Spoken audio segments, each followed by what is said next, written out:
वो कौन सी जड़ी बूटियां हैं जो सबके घर में होनी चाहिए? हाँ, ये ज़रूरी है चीज़ें। एक तो बहुत ज़रूरी है कि अपनी जो रसोई है, महाराज जी आप भी इस बात को मेरी को समझेंगे, लोगों को समझाएंगे कि जब से हमने अपनी रसोई को किचन बनाया है, तब से अपने घर में किच किच किच किच शुरू हो गया, कीचड़ हो गया, तब से पेट में भी कीचड़ हो गया।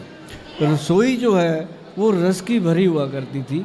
हमारे माता, हमारी दादी, हमारे घर के लोग खाना बनाते थे प्रेम से, खाना खाने बैठते थे घर के लोग, वो कहते थे भाई 2 फुलके बनाना, मैंने ज़्यादा नहीं खानी। माँ आती थी कहती थी खा ले बेटा, कोई बात नहीं, खा तो सही, मैं शुरू करती।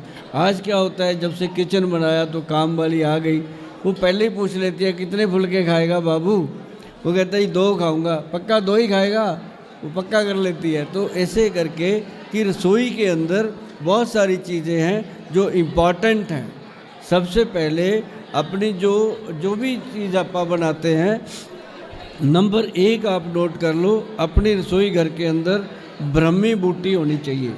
ब्राह्मी बूटी, शंख पुष्पी और वचा, ये बच्चों के लिए बहुत फ़ायदेमंद है।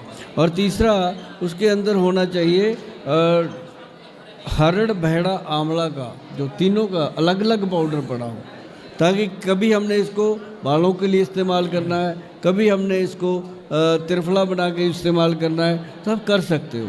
और एक इसके अंदर होना चाहिए जितने भी मेथी दाना, कलौंजी, जितने मैंने नुस्खे बताए हैं, सबका पाउडर जो है वो बना के घर पे रखना चाहिए। कोई भी पाउडर ऐसा नहीं होता जो 6 महीने से लेके 1 साल तक उसकी लाइफ होती है, ख़राब नहीं होता। और इसको रखने से आपको और मैं एक बात और बताता हूँ, बहुत सारे लोग हैं जो मुझे जानते हैं, देखते हैं, वो अपनी रसोई घर में लिख कर रखते हैं कि गोयल साहब की रसोई, क्योंकि उसके अंदर वो उतना एरिया उसको दे दिया उन्होंने। अभी चंडीगढ़ में एक आर्किटेक्ट ने फ्लैट बनाए, मैंने उसको बोला, मैं कहा तो इसके अंदर रसोई बनाएगा, किचन नहीं बनाएगा?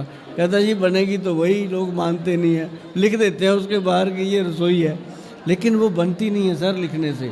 और जो चीज़ें होनी चाहिए, अब कनक है, कनक का आटा है, जो आटा है उसके साथ जितने मिलेट्स हैं, जैसे रागी है, सोयाबीन है और एक जौ है, बाजरा है, इन सब का अगर आप मिश्रण रखें, आप कहते हो जी मैंने मल्टीग्रेन आटा बना लिया, क्यों बनाते हो? उसको अलग अलग बना के रखो, जितनी ज़रूरत है उतना डाल लो, चम्मच चम्मच 2-2 चम्मच लेके। तो जब वो ऐसे बनने लगेगा रसोई में, तो आपके बच्चे भी देखेंगे और आप भी करोगे, तो वो पूरे परिवार की जो सेहत है उससे ठीक रहेगी।